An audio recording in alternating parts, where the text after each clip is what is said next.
نحمده ونصلي ونسلم على رسوله الكريم اما بعد فاعوذ بالله من الشيطان الرجيم بسم الله الرحمن الرحيم قال نكروا لها عرشها ننظر أتهتدي أم تكون من الذين لا يهتدون فلما جاءت قيل أهكذا عرشك قالت كأنه هو وأوتينا العلم من قبلها وكنا مسلمين وصدها ما كانت تعبد من دون الله إنها كانت من قوم كافرين۔ حضرت سلیمان نے حکم دیا کہ اس ملکہ کے لیے اس کے تخت کو تبدیل کر دو تاکہ ہم دیکھیں کہ وہ راہ پاتی ہے یا راہ نہ پانے والوں میں سے ہوتی ہے۔ پھر جب وہ آئی تو اس سے کہا گیا کیا تیرا تخت ایسا ہی ہے؟ اس نے جواب دیا گویا یہ وہی ہے، اور ہم کو اس واقعے سے پہلے خبر مل چکی اور ہم فرما بردار ہوئے، اور اسے اس چیز نے روک رکھا تھا جس کی وہ اللہ کے سوا عبادت کرتی تھی، بے شک وہ کافر قوم میں سے تھی۔ ان آیات کا مختصر خلاصہ یہ ہے کہ حضرت سلیمان علیہ السلام نے جب وہ تخت حاضر ہو گیا اور آپ کے دربار کے ایک ولی آصف بن برخیہ نے پلک جھپکنے سے پہلے وہ تخت حاضر کر دیا، تو آپ نے اب اگلا حکم دیا اپنے خادموں کو کہ اس تخت کو، اس کی شکل و صورت کو تبدیل کر دو تاکہ ہم اس کا امتحان لیں، اس کی عقل کا، کہ وہ اپنے تخت کو جس پر وہ بیٹھتی تھی اور آئے گی تو وہ اس تخت کو پہچان پاتی ہے یا نہیں پاتی۔ جب ملکہ بلقیس پہنچی تو حضرت سلیمان علیہ السلام کے پاس وہ تخت موجود تھا۔ اس وقت جب ملکہ بلقیس آئی تو آپ نے اس سے سوال کیا، آپ نے فرمایا کہ کیا تیرا تخت ایسا ہی ہے؟ تو اس نے جواب دیا گویا یہ وہی ہے۔ اس جواب سے مفسرین فرماتے ہیں کہ ملکہ بلقیس کی عقل کا کمال معلوم ہوا کہ تخت بدلنے کے بعد بھی اس کی شکل و صورت بدل گئی، لیکن پھر بھی اس نے کہا کہ یہ وہی ہے۔ پھر آپ نے اس سے کہا کہ یہ تیرا ہی تخت ہے، تو نے اس تخت کو دروازوں میں بند کروا دیا تھا، تالے لگوا دیے تھے، پہرہ دار مقرر کر دیے تھے، تیرے پہرہ دار مقرر کرنے سے کیا فائدہ ہوا؟ پھر ملکہ بلقیس نے آپ کی فرما برداری اطاعت قبول کرتے ہوئے کہا کہ ہمیں اللہ رب العالمین کی قدرت اور آپ کی نبوت کے صحیح ہونے کی خبر اس واقعے سے بھی پہلے ہدہد کے واقعے سے، اور جو میں نے وفد جو تحفے دے کر آپ کے پاس بھیجا تھا اس سے ہمیں مل چکی تھی، اور ہم جو آپ کے پاس آئے ہیں، ملکہ بلقیس کہنے لگی کہ ہم آپ کی اطاعت و فرما برداری اختیار کرتے ہوئے آپ کے پاس آئے۔ اللہ اکبر۔ اور یہاں پر اس آیت میں ایک اور بات بھی کہ بلقیس کو کس چیز نے اللہ رب العالمین کی عبادت اور اس کی وحدانیت کا اقرار کرنے یا اسلام قبول کرنے کی طرف سبقت کرنے سے جس چیز نے روکا ہوا تھا، وہ قوم کی وہ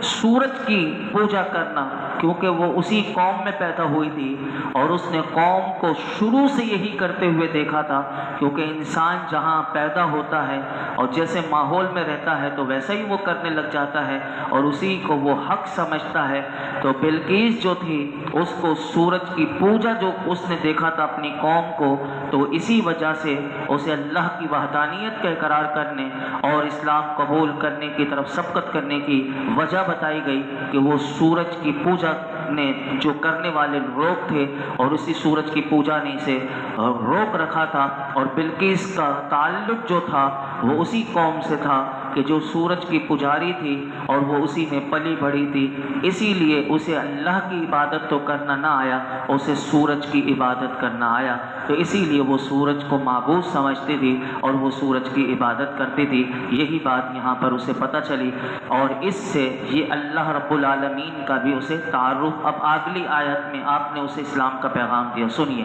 اب ایک تھی یہ والی قدرت، آپ نے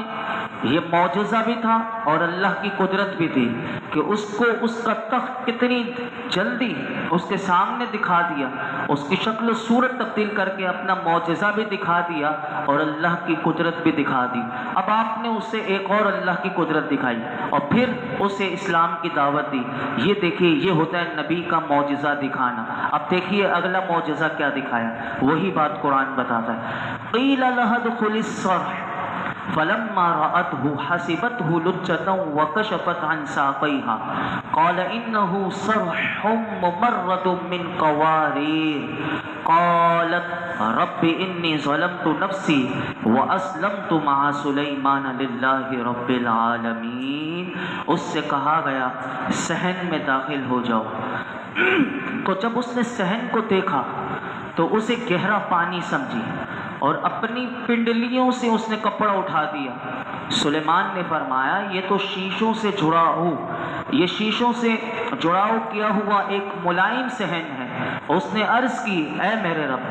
میں نے اپنی جان پر ظلم کیا اور میں سلیمان کے ساتھ اس اللہ کے حضور گردن رکھتی ہوں جو سارے جہان کا رب ہے۔ اللہ اکبر۔ کہ تخت میں تبدیلی کرنے کے بعد ملکہ بلقیس کی عقل کا امتحان لینے کے لیے اب اس سے دوسرا امتحان اس سے یہ ہوا کہ حضرت سلیمان علیہ السلام کا جہاں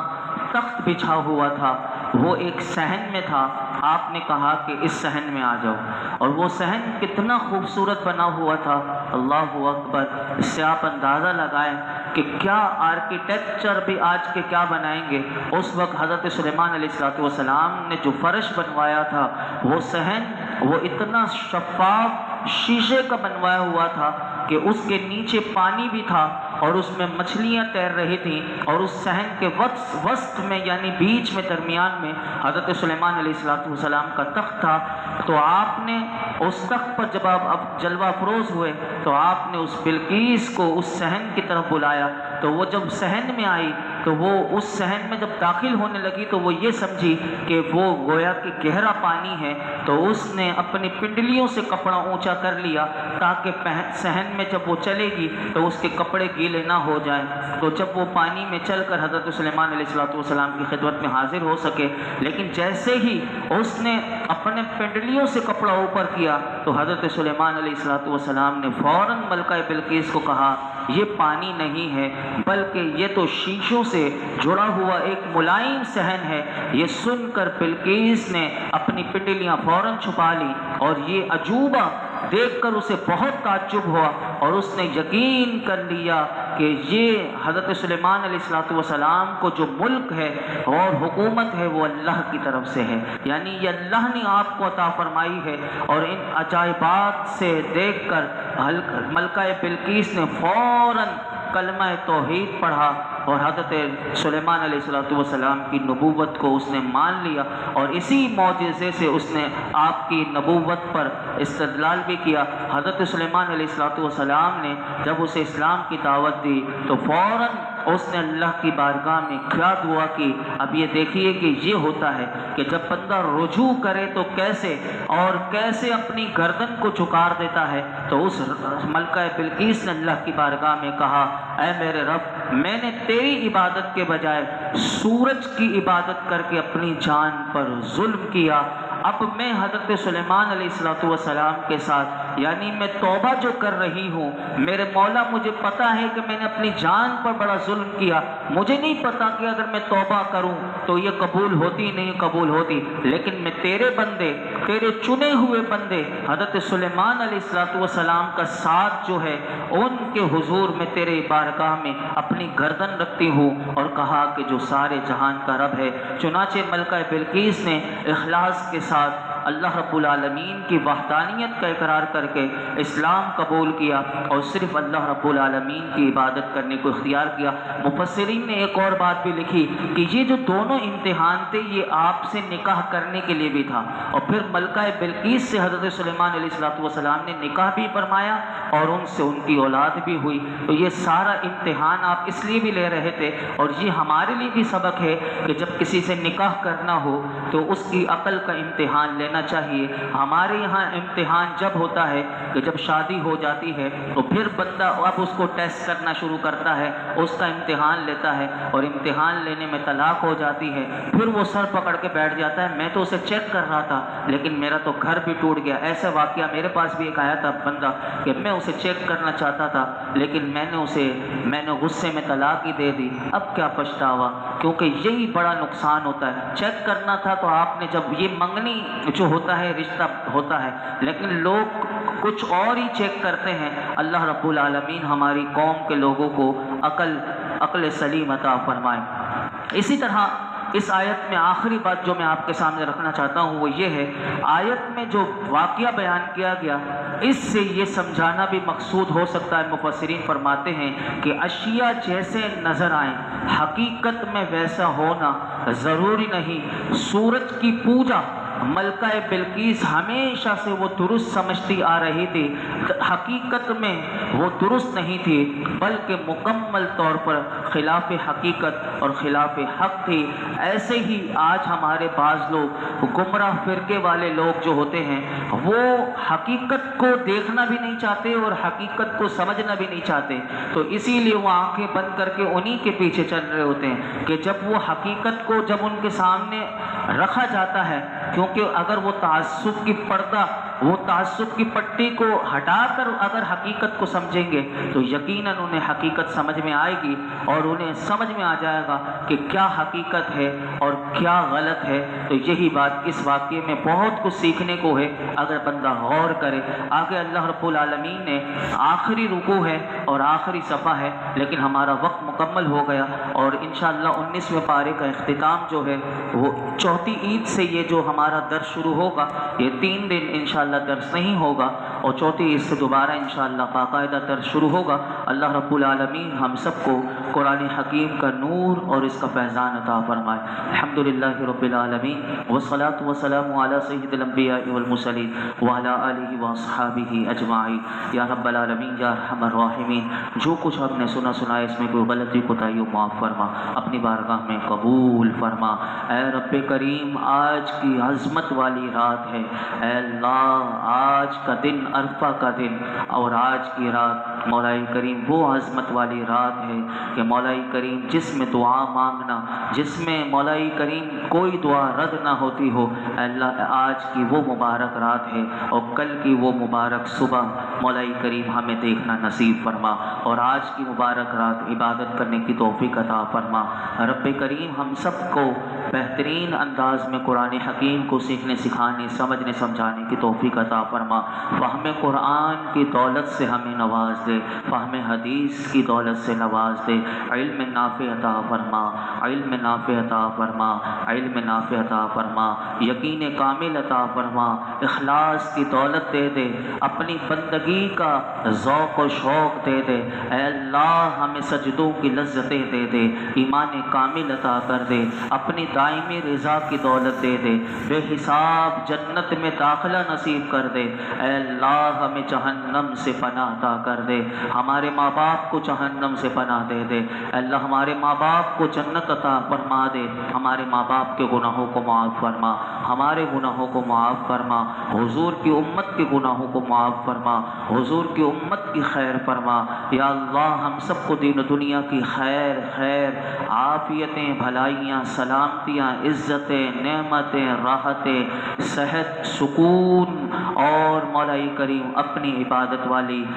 زندگی اور موت عطا فرما۔ ہر برائی ہر گناہ سے بچا لے، ہر برائی ہر گناہ سے بچا لے، ہر برائی ہر گناہ سے بچا لے۔ ہم تجھ سے تیرا فضل و کرم مانگتے ہیں، ہماری جھولیاں بھر دے، ہماری جھولیاں بھر دے، اپنی رحمت کے دروازے ہم سب پر کھول دے، اے اللہ ہمیں ہر گناہ سے مرتے دم تک بچا لے، نفس و شیطان کے ہر وار سے بچا لے۔ بار بار زندگی میں جب تک آخری سانس تک اے اللہ ہمیں حج مبرور زندگی میں عطا فرما، ہر سال حج مبرور کی سعادت عطا فرما، عمرہ مقبول کی سعادت عطا فرما۔ میرے مولا یہ جتنے حاضرین موجود ہیں ان کے دلوں میں جو جو مراد ہیں، آج کی مبارک رات کا صدقہ اللہ سب کی جھولیوں کو بھر دے، سب کی مرادوں کو پورا فرما، سب بیماروں کو شفا دے دے، پریشان حالوں کی پریشانیاں دور کر دے، بے روزگاروں کو اچھا روزگار دے دے، ہم سب کے رزق میں برکتیں عطا فرما، ہمارے رزق دسترخوان کو وسیع فرما، ہم میں جو جو قربانی کر رہے ہیں اللہ ہم سب کی قربانیوں کو قبول کر لے، اللہ قبول کر لے، جو نہیں کر سکتے اللہ انہیں بھی مولا کریم اتنا عطا فرما کہ وہ بھی قربانی کرنے والے بن جائیں، اپنے فضل سے سب کو مالا مال کر دے، سب کی جھولیوں کو بھر دے، سب کے گھروں میں ہم سب کے گھروں میں برکتیں رحمتیں عطا فرما، ہمارے گھر سے بے برکتی کو پریشانیوں کو دور کر دے، اللہ ہمیں زندگی میں مرتے دم تک اپنے سوا کسی کا محتاج نہ کرنا۔ ایک قرآن پاک پڑھا گیا، یا اللہ اس مکمل قرآن پاک کو اپنی بارگاہ میں قبول فرما، مولا کریم اس کا ثواب نبی پاک صلی اللہ علیہ وسلم کی بارگاہ میں پیش کرتے ہیں، قبول فرما۔ حضور کے صدقے میں تمام انبیاء، تمام صحابہ، تمام تابعین، تبع تابعین، ائمہ مجتہدین، اولیاء کاملین، علماء راسخین، جمیع مومنین مومنات، مسلمین مسلمات کی ارواح کو اس کا ثواب پہنچا، بالخصوص جس نے یہ مکمل قرآن پاک پڑھا ان کے ہم سب کے والدین میں، ننیال میں، ددیال میں، سسرالیوں میں جتنے جا چکے تمام کی ارواح کو اس کا ثواب پہنچا۔ وصلی اللہ تعالی علی خیر خلق محمد وعلی آلہ وصحبہ۔